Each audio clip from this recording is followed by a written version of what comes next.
Well, it's May. We're in the garden with Jan. Jan, you have some tips for us for the month. I do. There's way too much to do at this time of year, but it's a fun time to watch everything bloom.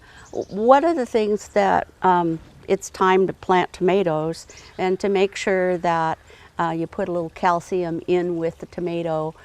You can put some other micronutrients, but calcium is what keeps the tomato from having the blossom end rot.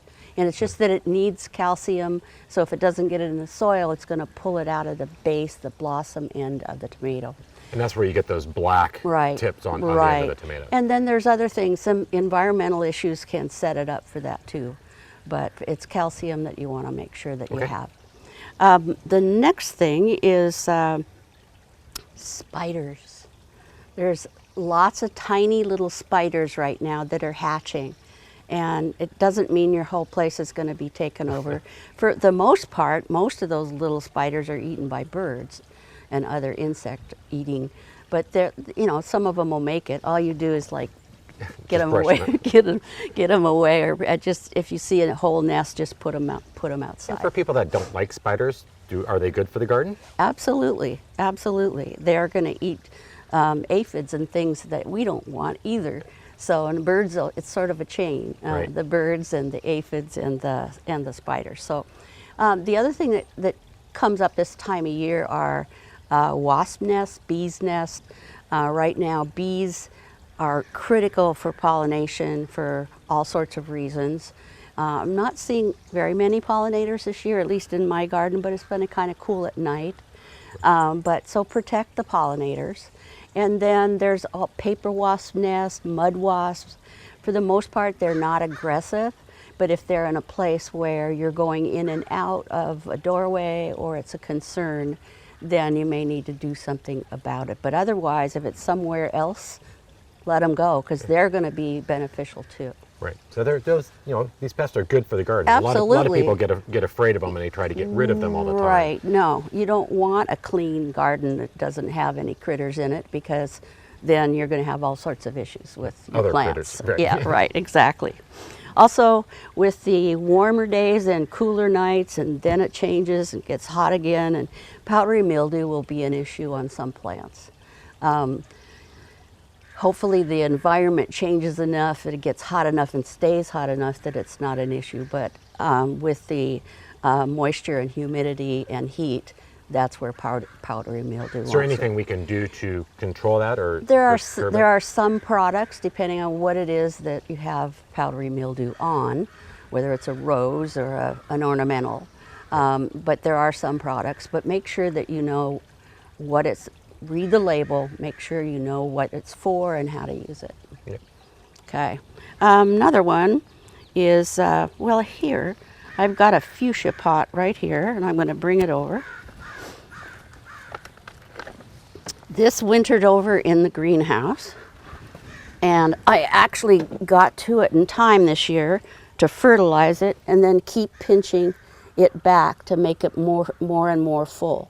So that's what's happening. It's working. Fertilization and pinching it back so that it gets full and looks like the kind that I bought it the first time. Right. And I did notice one thing too as we're looking. We're talking pests. Yeah. But it looks like a little bit of a. There's a spittle bug. Yeah, I didn't see that yesterday, but it's the reason there's spit around there is that that insect doesn't like to be exposed. So it's not really hurting your plant very much, but what I would do if I had a lot of them, I just hose them off, and then the birds will eat them when they're exposed. Got it. So this is kind of a fun thing. I'm not going to show you pictures of my grandchildren, but it's an old photo album that becomes a good place to store your seed packets or your plant tags or something, and keeps them clean, because in the greenhouse I just throw them in a basket, and then I have to look through them and see what hasn't been in the garden for 3 years. A good way to kind of organize. Yeah, but it's just a great way to do it. Yeah, and easy to find and easy to organize. And then if I water it in the greenhouse, it doesn't really make too much difference. The other thing is that I'm going to put a list of resources on my Facebook page, and then Jeff will put them on so you can click over to them. I've got a big long list of 10-minute university that the master gardeners do, OSU Extension publications, all sorts of different resources that you could, and there's also videos and handouts that you can print off from 10-minute university. So there's a ton of information, Right. and mind-boggling amount. And Jan, you have a lot of bamboo in your garden, and I noticed do. you have a one that you've I cut do. out. This is clumping bamboo, not the kind that's the nightmare. Right. And this is a nice, they don't get much bigger than this, and I cut them for stakes all the time. I make triangles and teepees, and I cut them in like 1-foot sections to put in pots or to hold up something. Or to grow vines on. Whatever I want to do. You can also, they're flexible enough, you can also weave them to make like a fence. I have some in the back that I've got some vines on. Right. So yeah, if you,